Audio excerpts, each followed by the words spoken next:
The grand ballroom of Thornfield Manor glittered with the promise of the season. Crystal chandeliers cast dancing shadows across mahogany walls adorned with garlands of holly and gold ribbon. The Christmas ball was the social event of the year, and tonight 200 of London's finest had gathered to celebrate. Yet beneath the festive cheer, an undercurrent of tension rippled through the crowd, a tension that would soon crystallise into something far more sinister. The orchestra had just begun the midnight cotillion when Lord Ashford Thornfield raised his champagne flute to propose a toast. His weathered face beamed with pride as he stood upon the marble dais, his wife Eleanor beside him in emerald silk. The guests fell silent, their glasses raised in anticipation. But before Ashford could speak, his expression contorted. His hand trembled violently, the champagne glass slipping from his fingers and shattering against the floor. He collapsed moments later, convulsing with such ferocity that 4 footmen were required to carry him from the ballroom. Within the hour, Lord Ashford was dead. Inspector Meadows arrived at Thornfield Manor just as dawn broke over the frost-covered gardens. The local constabulary had already cordoned off the ballroom and taken preliminary statements from the guests, most of whom were still present. Yet something about the crime troubled the inspector deeply. The autopsy would later confirm poison, a sophisticated compound that suggested premeditation and knowledge, but how it had been administered remained bewildering. The champagne that Ashford drank had been poured from a bottle that circulated freely throughout the evening. At least 30 guests had consumed from the same vintage, yet only Ashford had shown any symptoms. The bottle itself was kept in the Manor's wine cellar, accessible to both family and staff. The glassware bore no unusual markings or residue. Security had been present at every entrance, yet somehow the poison had found its way into that singular glass at that singular moment. What troubled Meadows most, however, was the peculiar object discovered clutched in the deceased's hand when he collapsed, a small silver locket, delicately engraved with initials that matched no member of the household, H.P. The locket contained nothing but a faded photograph too damaged to identify. Ashford had been found with this mysterious object pressed against his palm, yet no servant, guest or family member could explain its presence or significance. The family was devastated but cooperative, perhaps too cooperative. Lady Eleanor seemed less grief-stricken than distracted, her eyes constantly drifting toward her son Charles, who paced the drawing room like a caged animal. The household staff remained remarkably composed for people who had just witnessed their employer's dramatic demise. The guests, meanwhile, were eager to provide alibis for one another, their accounts forming an impenetrable web of mutually supporting claims. Inspector Meadows stood in the grand ballroom as evening descended once more, surveying the scene. The decorations remained untouched, a cruel juxtaposition against the tragedy. The champagne flutes had been cleared, the bloodstain scrubbed away, yet the question lingered. How does one poison a single glass from a shared bottle? And who among these elegant, composed people had the knowledge, motive and opportunity to orchestrate such a carefully calculated murder? It was then that a telegram arrived from London, informing the inspector that the celebrated detective Hercule Poirot had concluded his own Christmas holiday and was available for consultation. Meadows had never needed outside assistance more desperately. As he read the telegram, the small silver locket with its cryptic initials seemed to mock him from the evidence table. The mystery had only just begun. Hercule Poirot arrived at Thornfield Manor on the afternoon of the 23rd of December, precisely as the winter sun hung low and pallid above the snow-covered fields. His appearance was immaculate despite the long journey from London. His moustache waxed to perfection, his grey suit pressed with geometric precision, his patent leather shoes gleaming like mirrors. He descended from the motor car with the deliberate grace of a man accustomed to commanding rooms, his small hands clasped before him, his eyes bright and penetrating already, cataloguing every detail of the manor's exterior. Inspector Meadows greeted him in the entrance hall, relief evident in the slump of his shoulders. Poirot listened to the official account with characteristic patience, nodding occasionally but saying little. When Meadows finished, the Belgian detective held up one hand. "Inspector, before we proceed with statements and theories, I must examine the ballroom alone. The eyes of Scotland Yard see much, yes, but they see what they expect to see. My eyes, they see what is truly there." Meadows left him to it, and Poirot moved through the ballroom like a curator appraising a museum. He studied the dais where Ashford had stood, noting the precise distance from which the guests could have observed him. He examined the floor where the glass had shattered, running his fingers along the marble as though reading Braille. His eyes traced the path from the wine cellar entrance to the ballroom, mentally calculating timing and visibility. Then, quite deliberately, he turned his attention to the champagne glasses still arranged on the service tables. One glass, positioned near the orchestra platform, bore traces of lipstick that did not match Lady Eleanor's shade, a detail the constabulary had overlooked entirely. Poirot pocketed a handkerchief with which he'd handled the glass, making a mental note. He then proceeded to the wine cellar, where he spent considerable time examining the bottle from which Ashford's fatal glass had been filled. The cellar was meticulously organised, yet Poirot noticed something the inspector had missed. A slight disturbance in the dust pattern on an adjacent as though a bottle had been recently removed and replaced. Upon returning to the drawing room, Poirot requested to interview the family and staff individually. Inspector Meadows watched as the detective questioned them with an almost casual air, his questions meandering and seemingly inconsequential, yet each response was noted with precision in a small leather notebook. When Charles Thornfield was brought in, Poirot observed how the young man's left hand trembled slightly when asked about his whereabouts during the toast, a tremor Charles immediately attempted to conceal by sitting upon his hand.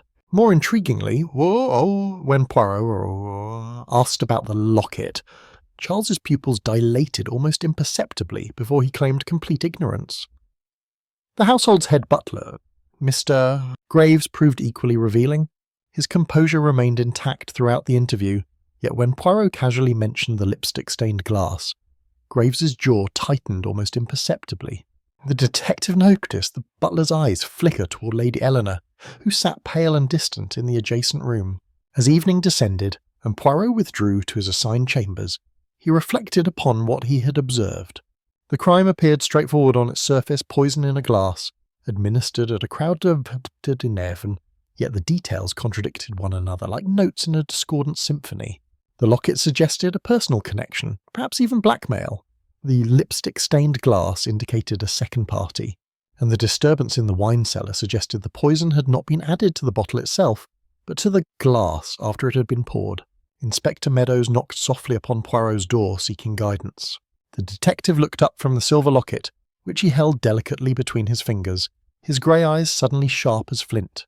Inspector, he said quietly, we must discover who H.P. is, and why Lord Ashford was clutching this locket when death claimed him. Only then will the murderer's identity become evident. The morning interrogations began with meticulous precision. Poirot established himself in the manor's library, where a fire crackled in the hearth and afternoon light filtered through tall windows. Inspector Meadows sat nearby, notebook ready, as the household members filed in one by one. The Belgian detective's approach was deceptively gentle, his questions posed as though he were merely making conversation rather than constructing an invisible net. Lady Eleanor Thornfield entered first, her composure carefully maintained beneath a veneer of grief. She recounted how she had stood beside her husband throughout the evening, how she had noticed nothing unusual until his collapse. Yet when Poirot asked specifically what she had observed during the moments immediately preceding the toast, her narrative became vague. She suddenly could not quite remember whether Ashford had held his glass before ascending the dais or after. This hesitation, this gap in memory for such a crucial detail, caused Poirot's eyebrows to rise fractionally. Charles Thornfield proved far more agitated during his questioning. He had insisted he had been dancing with Miss Catherine Ashmore throughout the evening, positioned on the opposite side of the ballroom from his father. Yet when Poirot asked Charles to describe what Miss Ashmore had worn, the young man's answer was oddly vague. He knew the colour of her gown was blue, but nothing more. Miss Ashmore, questioned subsequently, wore a distinctly emerald dress and stated she had danced with no one during the midnight cotillion. The contradiction hung in the air like smoke. Mr. Graves, the butler, proved the most interesting subject. His testimony was impeccably detailed regarding the evening's logistics. He could account for every moment of the service, every glass poured, every bottle opened. Yet when Poirot asked him to identify the lipstick-stained glass among several others, Graves hesitated a full 10 seconds before pointing to one. "I cannot be entirely certain, sir," he admitted, which was the first crack in his otherwise flawless facade. The head housemaid, Margaret, provided perhaps the most revealing testimony. She had been assigned to this ballroom's eastern corridor and claimed to have seen Lord Ashford speaking privately with someone near the refreshment table of Babusi, approximately 20 paid cookies. minutes before the toast. When pressed for details, she described a woman in dark clothing, but insisted the lighting had been too dim to discern her face. However, her hands trembled as she spoke, and she avoided making eye contact with either the inspector or Poirot. When Poirot gently inquired whether she feared to disappoint, Margaret's eyes welled with tears, though she maintained her silence. Most peculiar was the absence of young Miss Catherine Ashmore herself. When summoned to be questioned, the lady's maid reported that Miss Ashmore had departed Thornfield Manor early that morning, claiming a pressing family matter required her immediate return to London. No note had been left, and the household could not provide her London address. This precipitous departure following the contradiction in her alibi suggested either guilt or collusion. Inspector Meadows grew visibly frustrated with the mounting inconsistencies. "It appears everyone is lying, Monsieur Poirot," he muttered as the interviews concluded. The detective, however, remained thoughtful, the silver locket still resting in his waistcoat pocket like a talisman. "Not everyone lies, Inspector," Poirot corrected softly, "but each person conceals something. Lady Eleanor hesitates about the glass placement. Charles invents an alibi that Miss Ashmore refutes. Graves cannot identify her. Glass he should know intimately. Margaret fears speaking truth. And Miss Ashmore flees." He paused, his eyes closing briefly as if summoning some internal wisdom. "The question is not who lies, but why. What secret is worth protecting at the cost of justice? What knowledge ties these contradictions together, like threads in a tapestry?" As dusk settled over the manor, Poirot requested one final thing: the household's personnel records dating back 5 years. His instincts, honed by decades of investigation, whispered that the answers lay not in what was said, but in what remained unspoken. Poirot spent the evening consuming the personnel records with the intensity of a scholar studying ancient texts. Inspector Meadows observed as the detective's eyes moved methodically across each page, occasionally pausing to make notations in his leather notebook. By midnight, Poirot had constructed a timeline spanning 5 years of household employment, and what emerged was a pattern of deliberate obfuscation. Margaret, the housemaid who had trembled in and during the questioning, had been hired precisely 18 months prior. Her employment records listed her previous position as a lady's companion in Brighton, yet the reference provided was vague and non-committal. More intriguingly, her hiring had coincided with the departure of another housemaid named Helen Patterson, a woman whose record had been hastily removed from the active files. Poirot requested additional information about Miss Patterson's procedures, and a search of the manor's archives revealed a single photograph tucked into an old ledger. The face in the photograph bore an unmistakable resemblance to the young woman Margaret had seen us near the refreshment table. Sir. Graves presented an equally complex picture. His 15 years of service to the Thornfield family appeared exemplary until Poirot examined his banking records, obtained through Inspector Meadows' official channels. The butler's savings account showed a sudden deposit of £500, approximately 6 months prior, a substantial sum for a man of his station, one that could not be accounted for by his legitimate wages. When confronted with this discovery the following morning, Graves initially denied knowledge of the deposit before reluctantly admitting that Lord Ashford had granted him the sum as a personal loan that was never formally documented. The motive began to crystallise around financial desperation. Further investigation revealed that Lord Ashford had been systematically acquiring properties throughout the county, displacing tenants and consolidating his landholdings. Among those displaced was the family of Helen Patterson, whose cottage had been seized 6 years prior when Ashford foreclosed on unpaid debts. The Patterson family had been reduced to poverty, and Helen herself had disappeared from public record shortly thereafter, only to resurface as Margaret, a deliberate infiltration of the Thornfield household. Yet this revelation opened rather than closed doors. If Margaret Helen sought revenge, why poison Ashford at a public gathering? Her discovery was inevitable.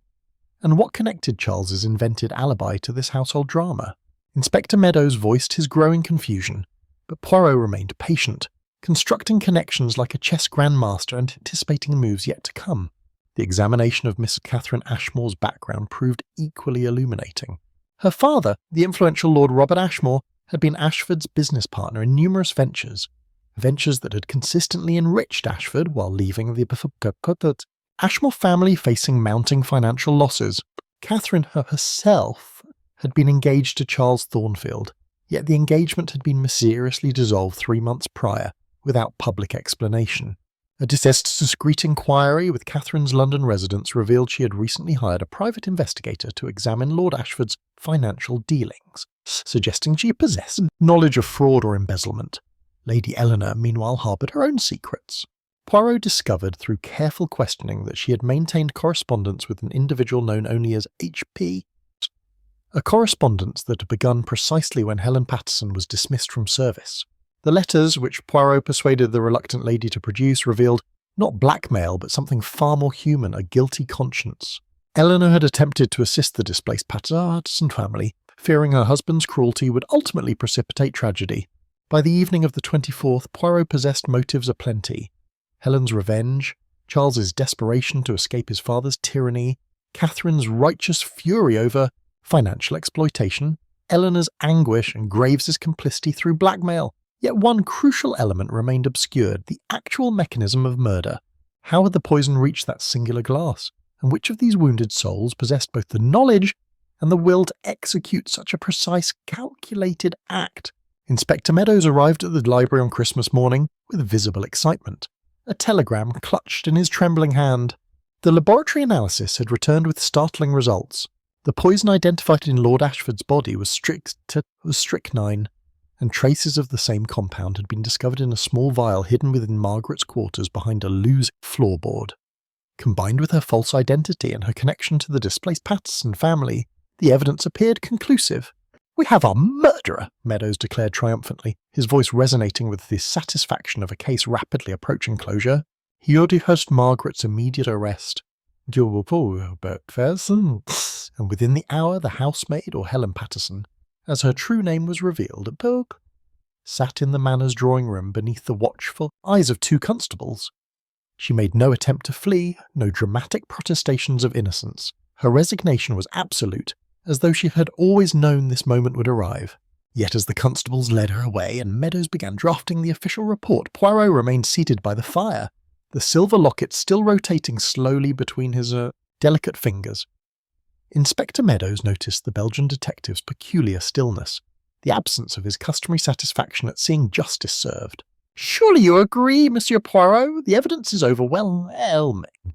Poirot did not immediately respond. His eyes followed Margaret as she departed, studying her posture, her expression, the way she held her shoulders. Finally, he spoke with characteristic deliberation. "Evidence, Inspector, is a curious thing. It tells us what happened, but not always who made it happen. A vial of strychnine hidden in Margaret's chamber is compelling, yes, but consider who benefits most from her arrest." Meadows frowned, his moment of triumph beginning to fracture. "What do you mean? She had motive, opportunity, and now we possess physical evidence linking her directly to the poison." "Indeed," Poirot murmured, "but let's examine the mechanism of death once more." Lord Ashford collapsed moments after raising his glass to propose a toast. Yet the poison in his body shows characteristics of rapid absorption, consistent with ingestion mere minutes before his collapse, not hours or days. The strychnine on Margaret's vial, when tested, proves to be an older preparation, one that deteriorates after prolonged storage. He paused, allowing this discrepancy to settle. "The poison that killed Lord Ashford was fresh, Inspector, recently prepared. Margaret's vial is 4 months old, according to the laboratory's chemical analysis." Meadows' confidence visibly wavered. Poirot rose from his chair with deliberate grace and moved to the library window, gazing out at the snow-covered gardens beyond. "Margaret is indeed guilty of something, perhaps of obtaining the strychnine, perhaps of harbouring murderous intentions. But I do not believe she is guilty of administering the poison that killed Lord Ashford. Someone else possessed access to fresh strychnine. Someone else possessed the knowledge to poison a single glass among 100 without detection. Someone else remains at liberty, while an innocent woman, or nearly innocent, faces execution." Inspector Meadows sat heavily, his moment of victory crumbling like ash. "Then who, Monsieur Poirot? All our suspects have motives, yes, but Margaret's arrest satisfies the public demand for justice. The newspapers will proclaim the case solved. Lord Ashford's family will be permitted to mourn without further scandal. Charles can inherit his title unencumbered by suspicion." "Precisely," Poirot said quietly, turning to face the inspector. "Which is why Margaret was arrested so conveniently, why the evidence was discovered so readily, Why the case appears so tidy despite its initial complexity? Someone has orchestrated this arrest with the same precision they orchestrated the murder itself. They have sacrificed Margaret as a shield, knowing that the authorities would seize upon an explanation that satisfies both logic and public appetite for resolution. As evening descended on Christmas Day, Poirot requested that Margaret be held in custody pending further investigation, despite the constabulary's protests. The real murderer, he knew, would soon reveal themselves through impatience or error. The game, far from concluded, had only entered its decisive phase. That evening, Poirot requested access to the manor's extensive library, where decades of correspondence and household accounts were stored in leather-bound volumes. Inspector Meadows watched as the detective moved methodically through this collection, his focus narrowing upon documents dated between 15 and 20 years prior. Within an hour, Poirot had discovered something remarkable, a series of letters between Lord Ashford and a man named Edmund Hartley, a prominent chemist and pharmaceuticals manufacturer based in London. The correspondence was extensive and deeply personal.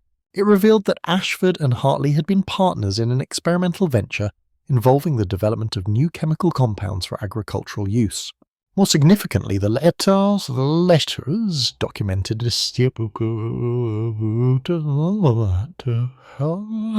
had ended a bit of criminal.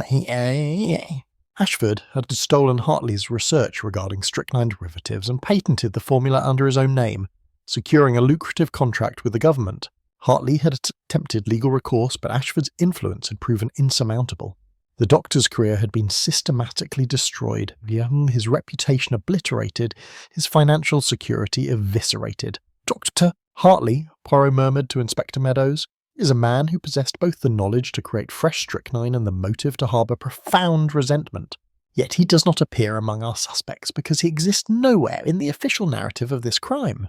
He is a ghost, Inspector, a phantom from Ashford's past, deliberately excised from our investigation. Meadows consulted the guest registry for the Christmas ball. Dr. Hartley's name appeared nowhere among the 200 attendees. Yet Poirot, sensing the presence of a hidden thread, requested detailed information about the manor's staff hired for the evening's event. Among the temporary servants engaged for the celebration was one, Edmund Hart, listed as an assistant waiter, a man whose employment had been arranged through an agency in London, and whose references were perfunctory at best. A photograph of Edmund Hart, hastily obtained from the employment agency, matched descriptions of Dr. P. Edmund Hartley from old newspaper clippings documenting his fall from prominence. The connection was unmistakable. Yet this revelation led to another equally startling discovery. When questioned about how Hart had obtained his position, the employment agency revealed that the arrangement had been facilitated by Mr. Graves, the butler, who had provided Hart's reference and vouched for his character. This connection between Graves and Hartley illuminated the mysterious £500 deposit. It had not been a loan from Ashford at all, it had been payment. Graves, motivated by either blackmail or complicity, had arranged for Hartley to gain access to the manor on the evening of the ball. The butler had possessed intimate knowledge of the household's routines, the wine cellars organisation, and the precise moment when Ashford would raise his glass for the midnight toast. Yet the mechanism remained incomplete. Poirot summoned Graves once more and confronted him with this evidence. The butler's composure finally fractured. He admitted to facilitating Hartley's entry into the manor, but vehemently denied knowledge of the murder plot. Dr. Hartley merely wished to be present, Graves insisted desperately. He spoke only of wanting to witness Ashford's humiliation, to see him surrounded by guests who celebrated his success while ignoring the man he had destroyed. I foolishly believed, that mere presence would provide the doctor sufficient satisfaction. Poirot studied Graves's anguished face and recognised the truth in his words. The butler was guilty of enabling the crime, yet not of orchestrating it. This distinction mattered profoundly because it suggested a crucial revelation. Hartley had not acted alone.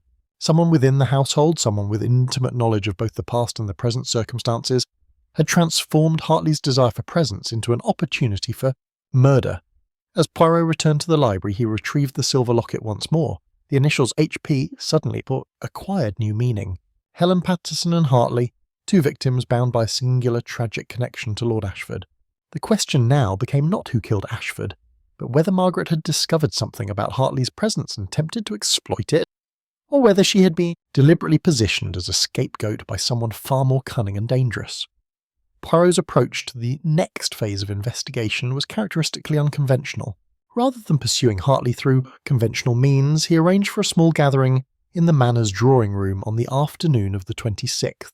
Inspector Meadows questioned the wisdom of this assembly, but Poirot merely smiled enigmatically and proceeded with meticulous preparation. The gathering included Lady Eleanor, Charles, Mr. Graves and Margaret, who remained under guard.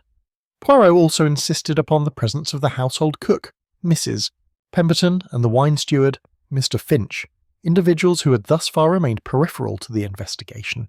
Most peculiarly, he requested that Inspector Meadows bring the silver locket and several other items of similar appearance, presenting them upon a velvet cloth without explanation.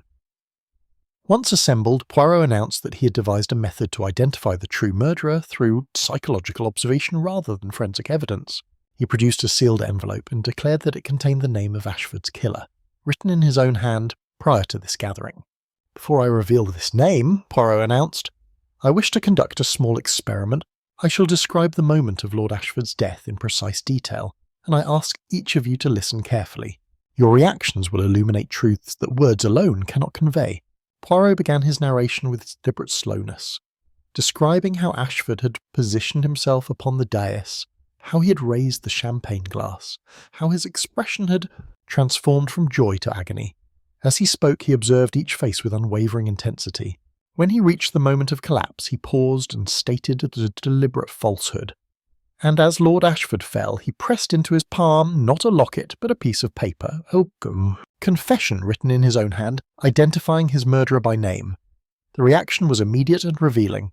Charles Thornfield's face paled dramatically, his hand gripping the armrest with visible tension. Lady Eleanor's eyes widened with alarm, her composure visibly fracturing. Yet most striking was Mr. Finch, the wine steward, who leaned forward slightly, his eyes suddenly acute with interest, the reaction not of someone hearing false information, but rather of someone calculating its implications.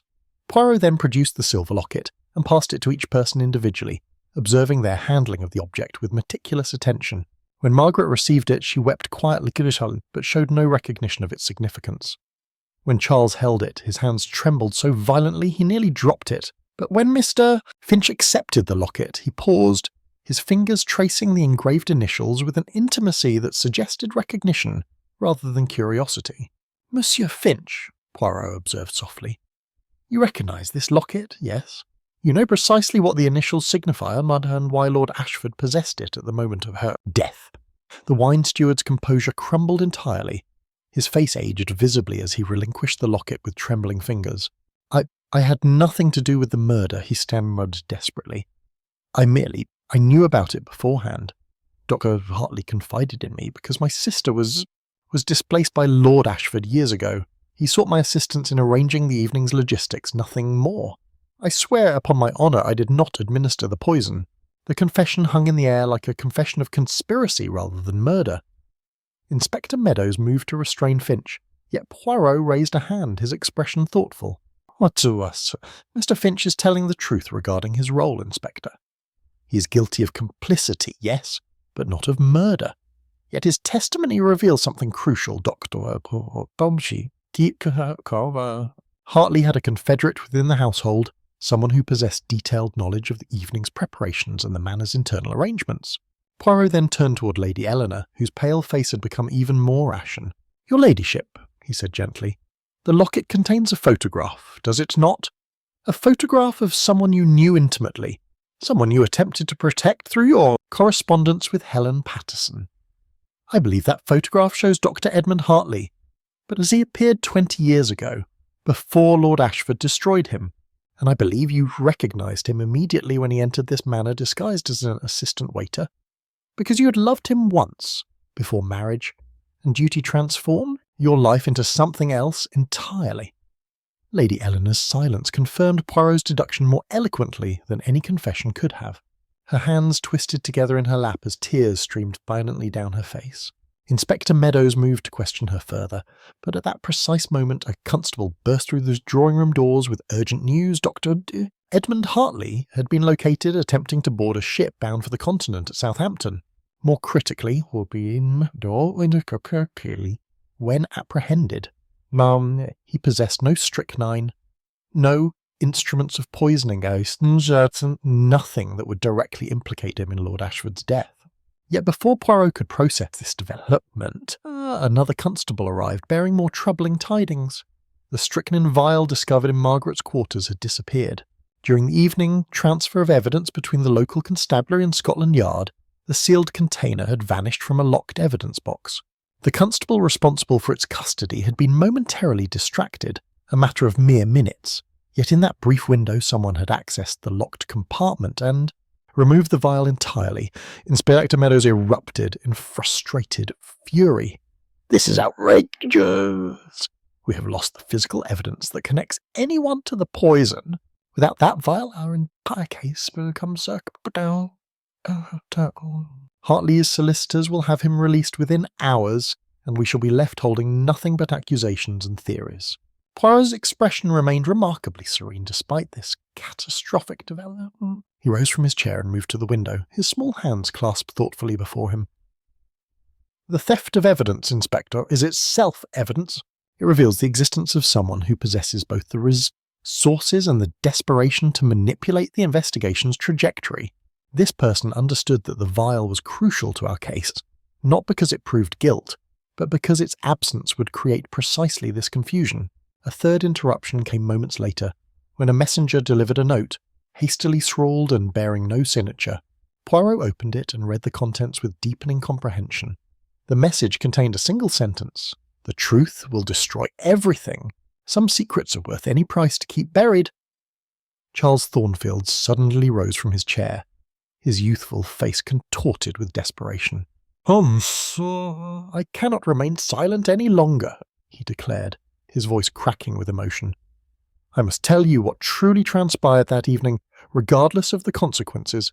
I can bear this deception no longer." Inspector Meadows stepped forward immediately, but Poirot gestured for patience. Charles's confession spilled forth like water breaking through a dam. He admitted to conspiring with Dr. Hartley not to poison his father, but to humiliate him publicly. The strychnine had been intended merely as a theatrical prop, a means of inducing minor illness that would have forced Ashford to withdraw from the ball in embarrassment. Yet someone had substituted the harmless compound with genuine, lethal poison. Charles had not known the true nature of what he had facilitated until his father collapsed. Then who, Poirot asked quietly, altered the poison from theatrical to fatal? Who possessed both the knowledge and the motivation to transform Charles's scheme of humiliation into an act of murder? The answer came not from Charles, but from Mr. Graves, who suddenly confessed with the weariness of a man relieved to finally abandon his burden. The butler had altered the poison because he believed Lord Ashford deserved death, not merely for his cruelty to the displaced families or his theft of Hartley's research, but for a far more personal betrayal.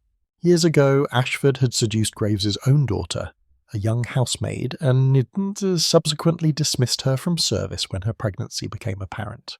The child had died shortly after the birth due to Ashford's refusal to provide medical care or financial assistance. Yet even this confession did not fully satisfy Poirot's understanding. The stolen vial, the mysterious note, the carefully orchestrated series of revelations, these elements suggested a final player still concealed within the shadows. Poirot turned toward Lady Eleanor, who sat frozen in her chair, understanding flickering in her eyes. "Your ladyship," he said gently, "who sent that note? Who stole the evidence? And who among all these wounded souls possesses the power to manipulate constables and orchestrate such elaborate..." Before Lady Eleanor could respond, a scream pierced the manor's corridors, a sound of genuine terror that transformed the drawing room into momentary chaos. Inspector Meadows and two constables rushed from the room, with Poirot following at a measured pace. They found Margaret collapsed in the corridor outside the holding room where she had been detained, blood streaming from a wound upon her temple. A constable lay unconscious nearby, his skull bearing evidence of a violent blow. Margaret was rushed to the manor's room, where the physician summoned from the village declared her condition grave but stable. Yet before losing consciousness, she managed to communicate a single crucial detail. Her attacker had been someone she recognised, someone from the Manor's household, someone who had struck her with deliberate intention to silence her permanently. Inspector Meadows' frustration reached a crescendo. This crime has spiralled entirely beyond our comprehension, Monsieur Poirot. We have confessions, conspiracies, stolen evidence, and now an attempted murder within our very grasp. How are we to extract truth from this labyrinth of deception? But Poirot's eyes had narrowed with a sudden clarity, as though the attack upon Margaret had illuminated something previously obscured. He returned to the drawing room where the remaining suspects waited, and observed them with penetrating intensity. Charles sat trembling, guilt and fear warring upon his young face. Mr. Graves appeared broken, drained of all resistance. Mr. Finch remained pale and anxious. Yet it was Lady Eleanor who commanded Poirot's attention. Her composure had shifted subtly, a hardness replacing the grief that had previously characterised her demeanour. "The attack upon Margaret reveals a critical truth," Poirot announced. "Miss Patterson, or Margaret as she prefers, possessed knowledge that someone feared desperately. Not knowledge of the murder itself, but knowledge of something equally dangerous. She had recognised the true killer, had perhaps confronted them, had threatened to expose them regardless of the personal cost." Poirot retrieved the silver locket once more and held it toward the light, examining the photograph within with meticulous care. This locket was discovered in Lord Ashford's hand at the moment of his death. I initially believed it belonged to Hartley, a remnant of his tragic past. But what if I erred in my interpretation? What if this photograph documents not Hartley's identity, but rather an act of profound betrayal that occurred within this very household? He turned toward Lady Eleanor with a sudden directness. "Your correspondence with Helen Patterson was not merely acts of conscience, was it? You were not simply attempting to assist a displaced family. You were attempting to warn them, to protect them from further harm, because you alone understood the true nature of Lord Ashford's cruelty. And you recognised it in Margaret, a kindred spirit, another victim of masculine brutality, and you sought to shield her from discovery by whoever had arranged her initial dismissal." Lady Eleanor's face remained impassive, yet her hands clenched into fists. Poirot continued with relentless logic. "Dr. Hartley could not have altered the poison himself. He possessed access to the manor for only hours. Mr. Graves possessed the knowledge and the motivation, yet his confession rings true regarding his role. Charles facilitated the scheme but lacked the expertise to modify strychnine compounds. Who among the household possessed both pharmaceutical knowledge and compelling motive?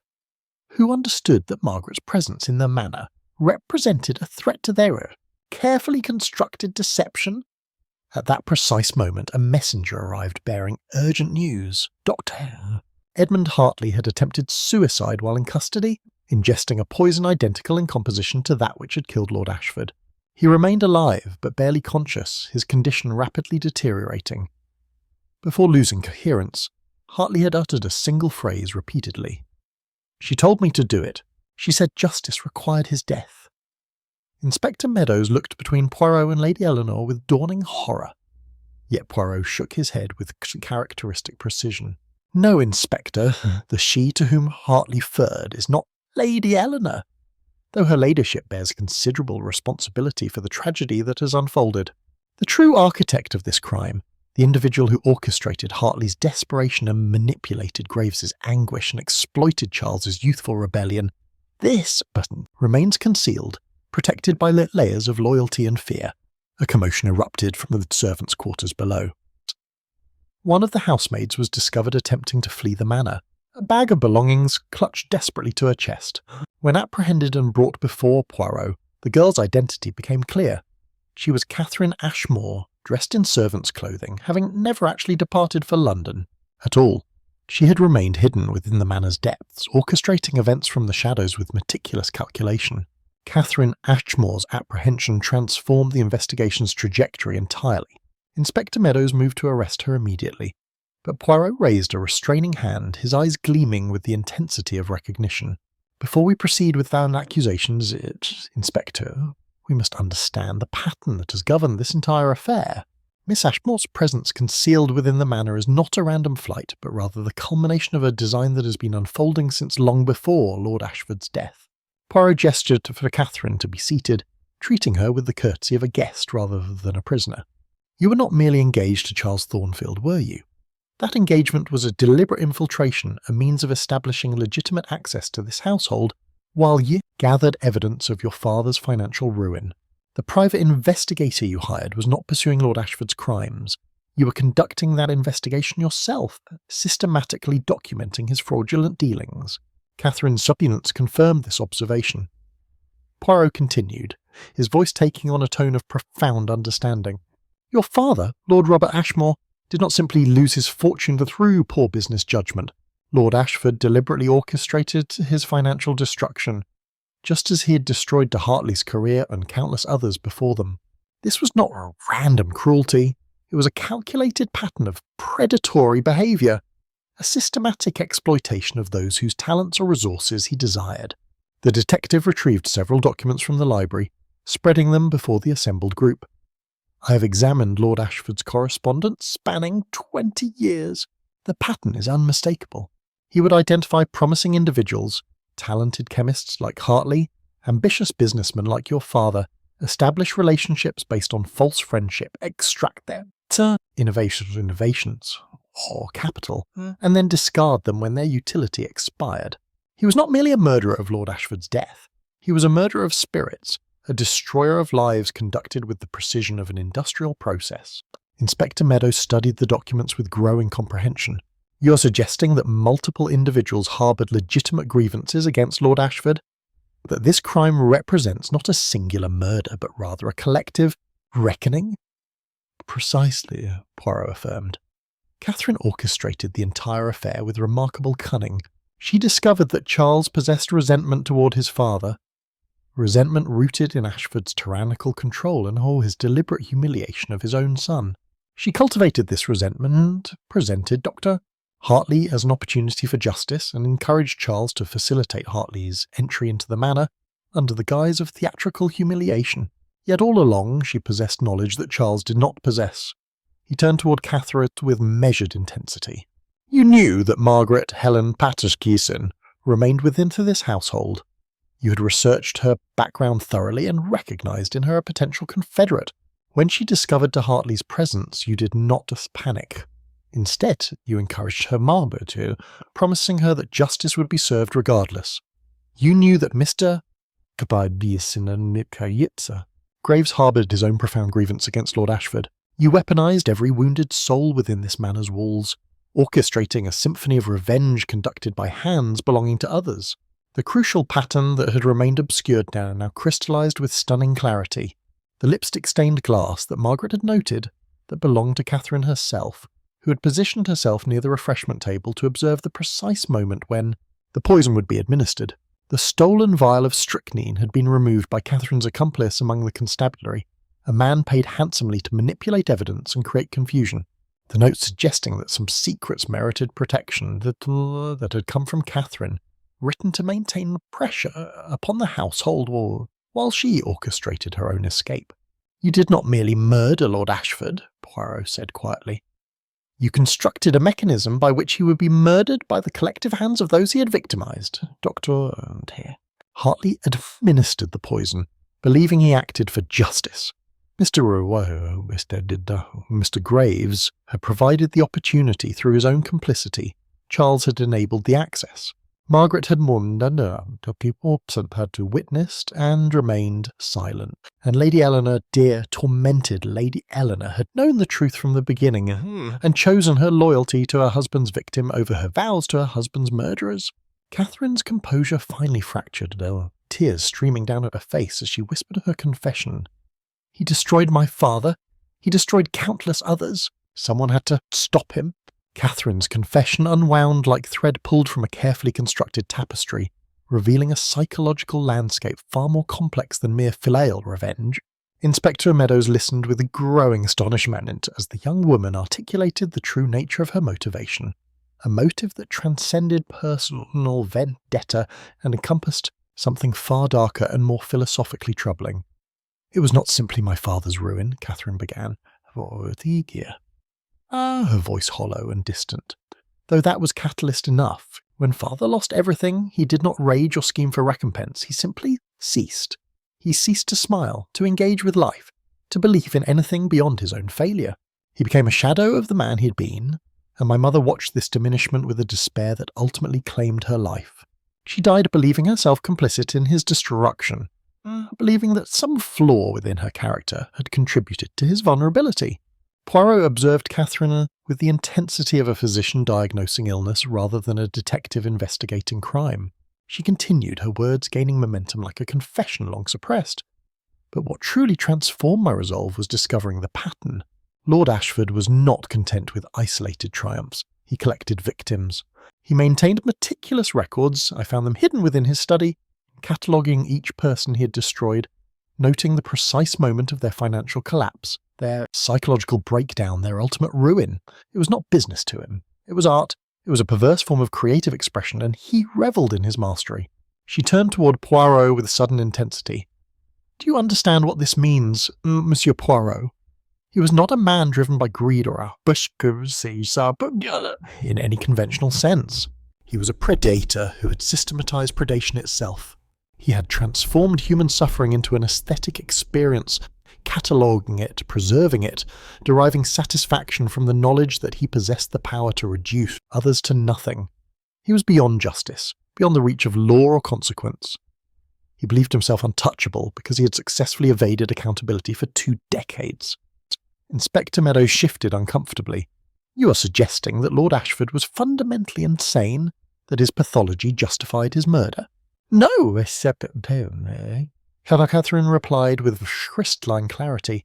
"I am suggesting that his his perfect, methodical, rational sanity, made him more dangerous than any madman could ever be. A madman acts without calculation. Ashford acted with complete awareness of his cruelty and chose it deliberately. He understood precisely what he was doing to these people, and he continued doing it because he found profound satisfaction in their degradation." Poirot remained silent for a long moment, his small frame seemingly diminished by the weight of this revelation. When he finally spoke, his voice carried a sadness that transcended the case itself. "You constructed your revenge, not merely to stop him, but to expose him. You ensured that his death would be accompanied by the revelation of his victims, that his carefully hidden archive of destruction would be discovered alongside his corpse. You wanted the world to understand what he truly was." "Yes," Catherine assured, "that was essential. If he had simply died in his sleep, if he had been removed from the world quietly, his reputation would have remained intact. His family would have inherited his wealth. The victims in his records would have remained anonymous, unknown. He would have escaped judgment even in death." She turned to address the entire assembly. "Every person in this room who participated in his murder here, whether through direct action or complicit silence, did so because Lord Ashford had violated something fundamental within them. He did not merely steal from my father, he demonstrated that theft, fraud, and systematic destruction could be committed with impunity if one possessed sufficient cunning and social position. He was not simply a criminal, he was proof that justice itself was an illusion." Lady Eleanor, still seated in her chair, made a small sound, not quite a sob, not quite a sigh. Poirot regarded her with particular compassion. "Your ladyship remained silent not from cowardice, but from recognition. You understood Catherine's purpose because you had witnessed it from within this household. You saw Lord Ashford's victims, the dismissed servants, the displaced families, the destroyed colleagues, and you recognised that conventional justice would never reach him." Inspector Meadows looked toward Poirot seeking guidance. The Belgian detective's expression remained contemplative, as though he were weighing not merely the case's resolution, but something far more profound about the nature of justice itself. "We possess confessions," Meadows said slowly. "We possess Catherine's orchestration, Graves's modification of the poison, Hartley's administration of it, Charles's facilitation. We have sufficient evidence for multiple murder convictions. Yet something troubles you, Monsieur Poirot. I sense it." Poirot nodded gravely. "Yes, Inspector. Something troubles me profoundly. The question is no longer who killed Lord Ashford, but rather whether justice, true justice, has been served or merely replicated in a different form." Poirot rose from his chair with deliberate ceremony, his small frame suddenly commanding the entire room through sheer force of presence. He retrieved Lord Ashford's hidden archive, a leather-bound ledger containing meticulous records of every victim, every financial manipulation, every calculated act of destruction, and placed it upon the table where all could observe its damning contents. Inspector Meadows, Poirot announced with quiet authority. You believe your duty is to arrest those responsible for Lord Ashford's murder and deliver them to the courts for judgment. This is, of course, your obligation under law, yet I must first ensure that you understand precisely what you are investigating. This ledger contains evidence of 47 distinct fraudulent schemes, each resulting in documented financial ruin. It contains psychological profiles of victims, notes written by Lord Ashford himself analysing their vulnerabilities, their breaking points, their capacity to endure humiliation. He opened the ledger to reveal entries dated across 2 decades.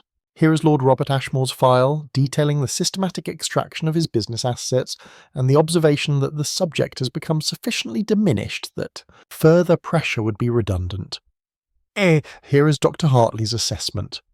The intellectual mediocrity of this reprobate renders him incapable of independent thought. His destruction serves as elegant proof that talent without ruthlessness inevitably succumbs to superior will. And here, Poirot paused, his voice carrying an unusual emotion. Here are entries regarding household staff. The notation regarding Margaret's predecessor reads simply, Seduction yielded satisfactory disruption. Child's death provides continued leverage over the father figure. Dismiss when utility expires. Inspector Meadows' face had become ashen. The constable responsible for evidence theft, now being questioned separately, revealed that his Catherine had possessed photographs of his own daughter, in circumstances that would have destroyed both the girl's reputation and his career. She had not blackmailed him crudely. She had simply shown him these photographs and asked for his cooperation, allowing him to conclude that his daughter's future depended upon his silence regarding stolen evidence.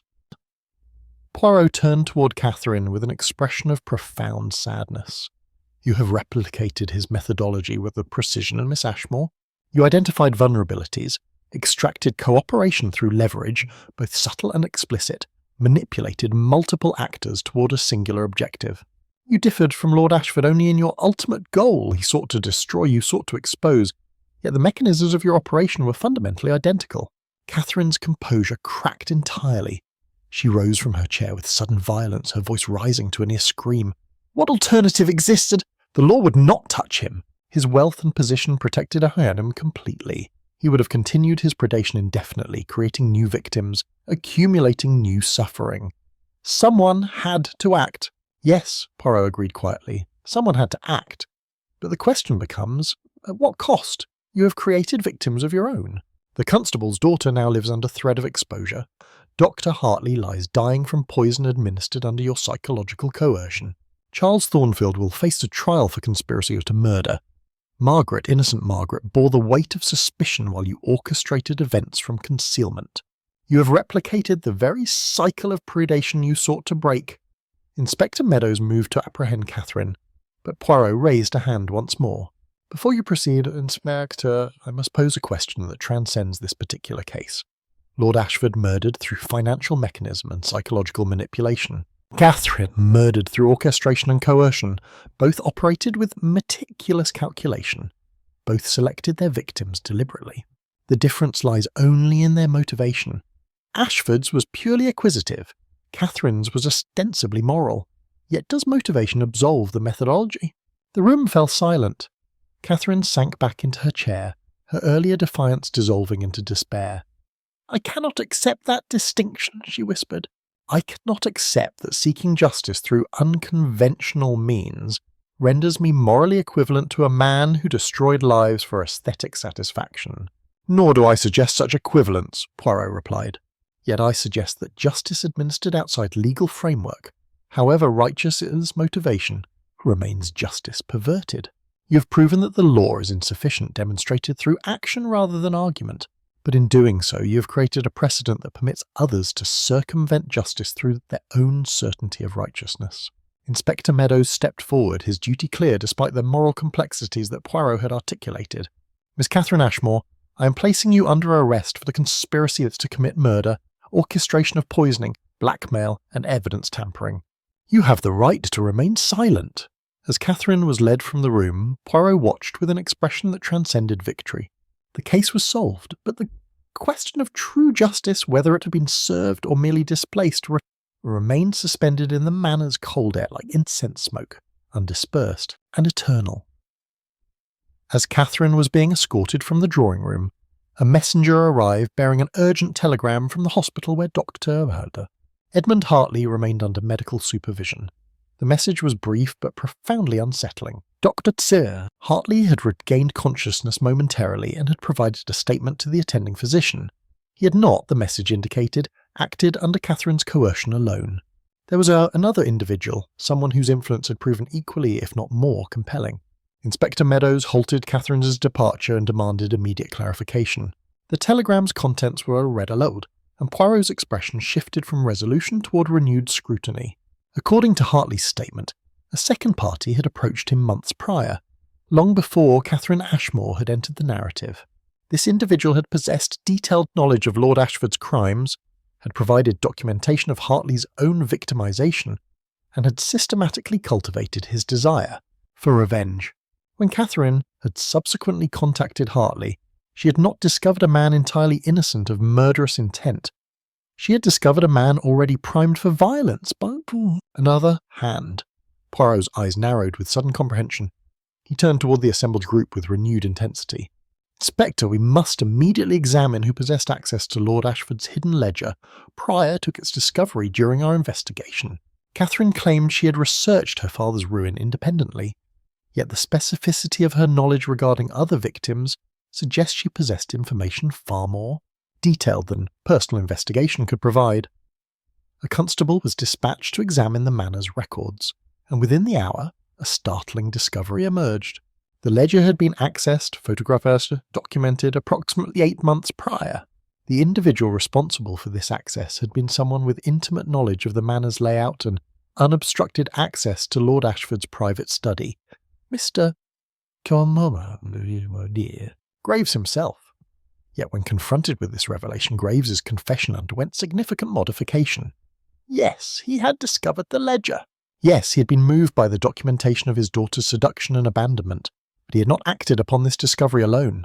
Someone had approached him after his discovery, had encouraged him to share the ledger's contents, had suggested that collective action might accomplish what individual revenge could not. That someone Graves reluctantly revealed was Lady Eleanor. The revelation struck the room like lightning. Lady Eleanor, who had remained largely silent throughout the investigation, whose composure had been interpreted as grief rather than calculation, now became the subject of renewed scrutiny. Inspector Meadows moved toward her with uncertainty, sensing that he was approaching something far more complex than a simple conspiracy. Poirot studied Lady Eleanor with an expression of dawning admiration mingled with profound disappointment. "Your ladyship," he said quietly, "you were not merely a sympathetic observer of your husband's crimes. You were the architect of his destruction from the very beginning." Lady Eleanor rose slowly, her earlier fragility transforming into something approaching dignity. She did not deny the accusation. Instead, she began speaking with a clarity that suggested long-suppressed truth finally permitted utterance. 23 years ago, I married Lord Ashford, believing him to be an honourable man with ambitious vision. Within 5 years, I had become aware of his true nature. I discovered his ledger by accident and recognised the systematic cruelty it documented. I confronted him, threatened him with exposure, demanded that he cease his predatory behaviour. She paused, her voice steadying. He laughed. He explained that morality was a construct for the weak, that his victims deserved their fate through their own inadequacy, that I lacked the will to expose him because such exposure would destroy my own social position. He was correct, of course. I remained silent, not from complicity but from cowardice. I protected my reputation, my status, my comfortable existence at the expense of his continued victimization of others. Lady Eleanor's eyes moved across the assembled group with something approaching defiance. When I discovered that Margaret Helen Patterson had infiltrated this household, I recognized an opportunity for redemption. I encouraged Dr. Hartley's presence. I shared the ledger's documentation with Mr. Graves. I allowed Catherine to orchestrate the mechanism of murder while ensuring that my own hands remained clean enough to avoid direct accusation. I arranged for evidence tampering and witness intimidation through intermediaries. I have orchestrated this entire affair from its inception, using each of you as instruments toward a singular purpose. Inspector Meadows stared at Lady Eleanor in stunned silence. Poirot, however, maintained his composure, though something in his expression suggested he had anticipated this final revelation. "Your ladyship," he said slowly, "you are confessing to murder, conspiracy, blackmail, and evidence obstruction. You are admitting that you manipulated multiple individuals toward an act of collective violence, yet you do so with neither remorse nor resistance to apprehension. Why? Lady Eleanor smiled, a smile of exhaustion rather than triumph. Because, Monsieur Poirot, I have been imprisoned in this marriage for 23 years. I have watched my husband destroy countless lives, while society has celebrated his success and accumulated wealth.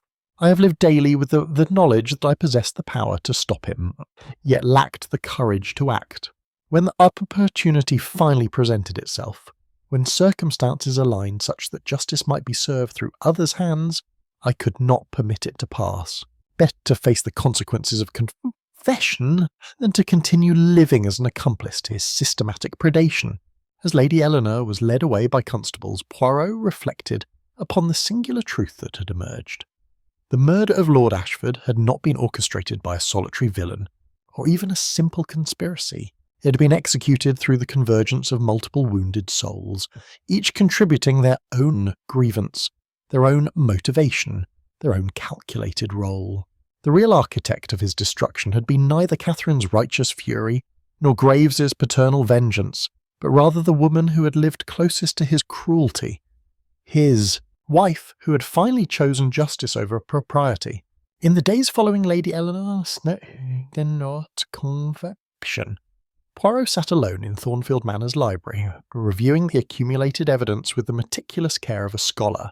Studying ancient texts, Inspector Meadows had departed for London to initiate formal proceedings against the 5 individuals now charged in connection with Lord Ashford's murder: Catherine Ashmore, Dr. Edmund Hartley, Mr.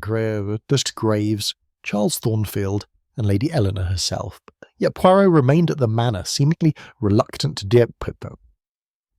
depart despite the case's apparent resolution. When Inspector Meadows returned 3 days later bearing updates on the legal proceedings, he found Poirot examining the silver locket once more, the photograph within illuminated by candlelight.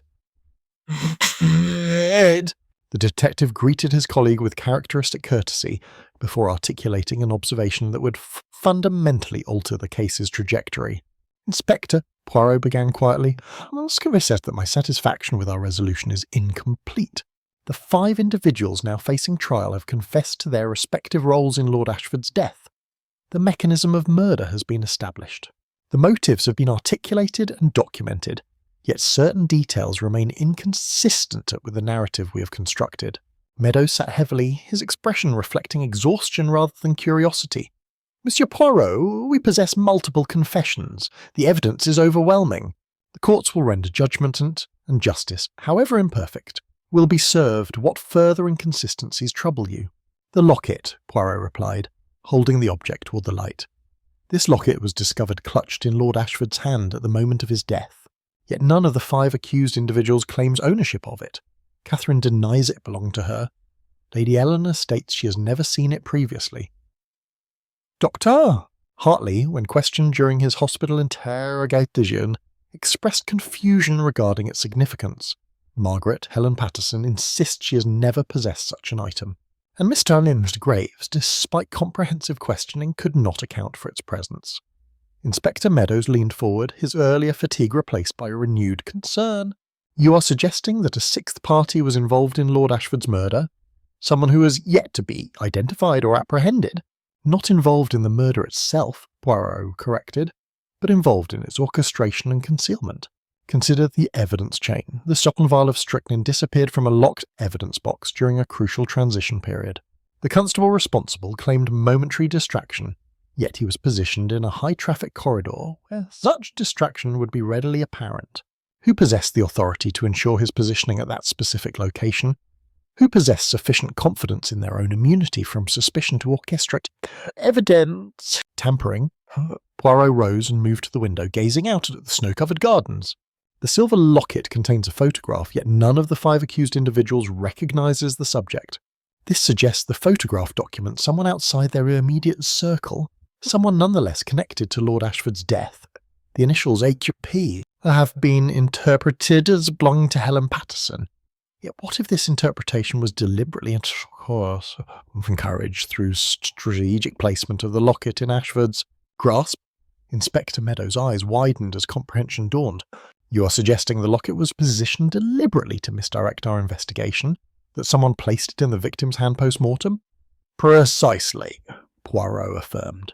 And this action could have been performed only by someone with immediate access to the body during the crucial moments following Ashford's collapse. Someone who was present in the ballroom, who moved freely among the chaos of his death, who possessed sufficient authority that their presence at the scene aroused no suspicion. Someone, in fact, who was subsequently questioned regarding their whereabouts, but whose alibi was never thoroughly examined. Poirot retrieved his leather notebook and opened it to a page annotated with careful observations. The physician who attended Lord Ashford during his collapse, Dr.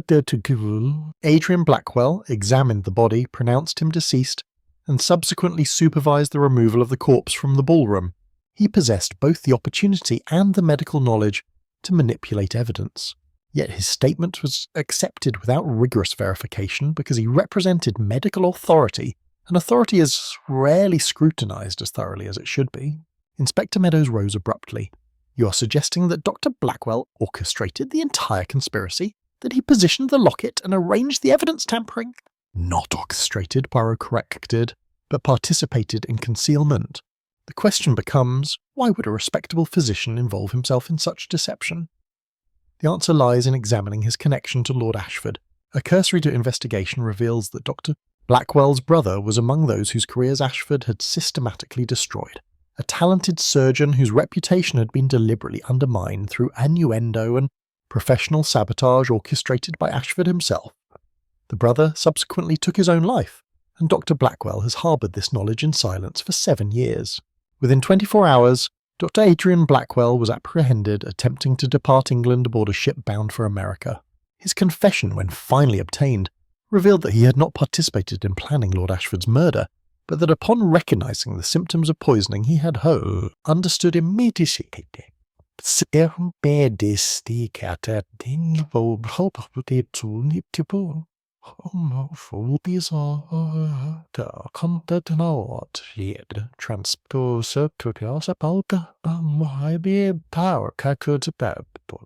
Rather than alerting authorities, he had placed his brother's photograph in a locket within Ashford's grasp, a final gesture ensuring that his brother's memory would be forever intertwined with his murderer's death. As Blackwell was led away by constables, Poirot reflected upon the case's final revelation. Justice, he observed to Inspector Meadows, has not escaped Lord Ashford. It has merely manifested through channels far more complex and interconnected than conventional investigation typically encompasses. He destroyed so many lives across so many years that when death finally claimed him, it was delivered not by a solitary hand, but by the accumulated vengeance of all those he had victimised. The murder was not solved despite its complexity. It was solved because of it, because every thread and fearload led ultimately to the same truth. Lord Ashford Thornfield created his own destruction through the precision and systematicity of his cruelty. As the winter sun descended over Thornfield Manor on the evening of the 29th of December, Poirot prepared to depart for London. Inspector Meadows accompanied him to the motor cars. Both men silent in the manner of those who have shared profound experience of Patsies and require no verbal embellishment. The case had concluded 6 individuals had been apprehended, confessions obtained, the mechanism of the murder thoroughly documented. Justice, however imperfect, appeared to have been served. Yet as Poirot settled into the motor car's rear seat, his hand reached into his waistcoat pocket and withdrew a small envelope, one he had discovered that morning among Lord Ashford's personal effects while conducting a final examination of the study. The envelope bore no address, no indication of intended recipient. Its contents consisted of a single handwritten page, dated 3 months prior to Ashford's death. Inspector Meadows, observing Poirot's action, leaned toward the motorcar window with curiosity. "Is there something further, Monsieur Poirot? Some additional evidence requiring examination?" Poirot did not immediately respond. Instead, he held the letter toward the fading daylight, reading its contents with the intensity of a man confronting an unexpected revelation. The letter was written in Lord Ashford's own hand, yet its contents contradicted everything they had come to understand regarding his character and psychological state. "My dear friend," the letter began, addressing an unnamed recipient with uncharacteristic gentleness, "I write this letter with full knowledge that it may never be sent, that it may never be read by the individual for whom it was intended. Yet the act of writing compels honesty that I have not permitted myself in decades. I understand now, in the twilight of my life, that the predatory mechanisms I have employed, the calculated destruction of aspirations, the systematic extraction of their vulnerabilities, the aesthetic pleasure I have derived from their degradation, these represent not triumph, but profound spiritual emptiness. I have become a man hollow at his core, sustained only by the exercise of power over others, because I have lost all capacity for genuine human connection. Inspector Meadows stared at the letter in disbelief. This appears to be a confession of psychological awareness, perhaps even remorse. Yet Ashford continued his predatory behaviour despite this self-knowledge. Indeed, Poirot murmured, continuing to read. Listen further. I have documented these thoughts in expectation that my death, which I sense approaching and despite the physician's assurances, will arrive before I summon courage sufficient to alter my nature. I do not deserve redemption, nor do I expect it. I merely wish to state for the record and for my own conscience's satisfaction that I recognise the monstrosity I have become. The individuals I have destroyed deserved better. The world would benefit from my removal. If fate provides an opportunity for my death at the hands of those I have wronged, I will face it with something approximating acceptance. The letter concluded with a single sentence that seemed to suspend time itself. Perhaps in death I shall finally understand what in life I have been too corrupted to perceive, that human worth transcends acquisition, that dignity cannot be stolen though it may be compromised, that the greatest destruction one can perpetrate is the destruction of one's own capacity for redemption. Poirot lowered the letter slowly, his expression contemplative beyond measure. Inspector, this letter suggests something profoundly troubling. Lord Ashford anticipated his own death. He invited it, welcomed it, perhaps even orchestrated the circumstances that would permit it. The question becomes, did he manipulate the events we have investigated, or did he merely exploit the pre-existing grievances of those around him, guiding them toward the inevitable conclusion? Inspector Meadows shook his head in confusion. You cannot be suggesting that Ashford engineered his own murder, that he manipulated each of the 6 accused individuals toward this precise outcome. I suggest nothing definitively, Tia, Poirot replied, carefully folding the letter and returning it to his pocket. Yet I suggest that our investigation has concluded with answers, rather than with understanding. We have identified the mechanics of murder, yet the deeper question remains suspended. Was justice served, or was it merely orchestrated by a man sufficiently intelligent and calculating to arrange his own destruction through the hands of those he had wronged? As the motor car departed Thornfield Manor, carrying Poirot toward London, and whatever mysteries awaited him there, a single question lingered in the crisp winter air like incense smoke, unresolved, tantalising, suggesting that even in death, Lord Ashford of Thornfield had demonstrated a mastery of manipulation that transcended the mortal realm. Inspector Meadows remained at the manor's entrance, watching the motor car disappear into darkness, understanding finally that some mysteries were designed not to be solved, but merely to be survived. In distant London, Poirot gazed from the motor car's window at the city's glittering lights, already contemplating his next case, yet unable to entirely silence the whisper of doubt regarding the one he had just concluded. The silver locket remained in his pocket, its photograph still unidentified, its secret still guarded, waiting perhaps for another case, another mystery, another opportunity to remind the world that truth was often far more complex than justice could accommodate.